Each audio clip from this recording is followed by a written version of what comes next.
Isolation. It's something else, man. Closing yourself off, it's tough. Not really, but somewhat. Though I believe it's the most beneficial asset you could do for yourself. To make yourself more independent, mentally, physically, and spiritually. In this time of solitude, you wanna mark your first goals though, and what you want for yourself. Mind, body, and spirit. This mark will carry you throughout your existence. This mark will keep you fixed and focused on your realities. But in doing so, you have to take the surroundings around you into consideration. The reason I say that is because the hardest part in choosing your basis is getting lost in it. Because it's the hardest to escape. Even when you think you're aware, you're already far gone, man. And it may feel like you're taking a step back, but in truth, it will keep you moving forward. This kind of understanding or understanding is what it takes to be you. Disconnecting from everything that distracts you and brings inconsistent joy to your already deprived existence. Alright, let me tell you something.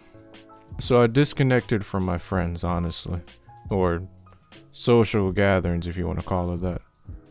I disconnected from my family and any kind of distractions that really crusade me, even to this day, in terms of entertainment, like video games or television of that sort. And I'm not perfect. I mean, I still watch videos or streams or Twitch streams on video games, and I play a little here and there. In a 3-year span, I focused on nothing but mental reconstruction with the basis of finding truth. Not only raw truth, but my truths as well. In this, my focus was history, self-identity, law, which this all falls into the same category. Art, knowledge, and difference. These fields were my focus, and I castrated myself to these subjects every day. My only reasoning was to rid myself of, in turn, focus on what I could and can become if I applied myself to these subjects. And these subjects I needed in life, personally, to improve. Even though I'm still blindly ignorant, and I accept this truth. Because in all honesty, in this time of solidarity, you truly realize how much of nothing you truly are in this world. Every piece of information makes you smaller to what you truly know. And that's alright, because if it wasn't for this realization or revelation, I would not have a story to tell myself, and a story to tell you.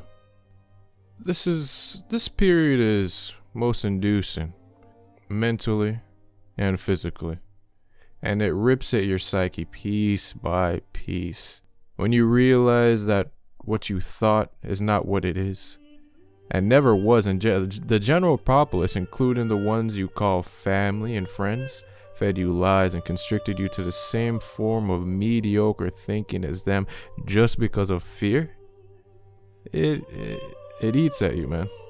And you think you want to do right, but it's best to just focus on yourself at that moment. But I don't want to get into all that right now. Maybe in the future. I had to find myself in order to speak my words with conviction and not settle on another man's perceptions and as absolute, and not folly to emotional irrationality.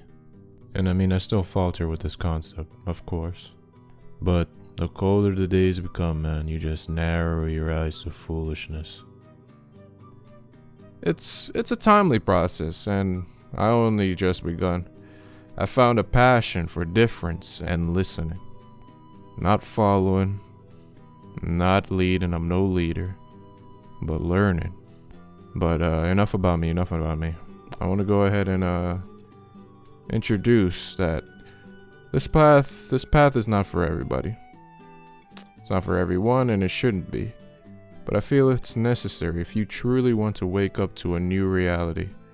Well, not new, honestly. It's the old reality, but it's the true reality. And improve aspects on your mentality that will in turn benefit other skills you want to hone. Thing is, everybody's different. And most are predestined to remain closed-minded for generations and generations along their ancestry.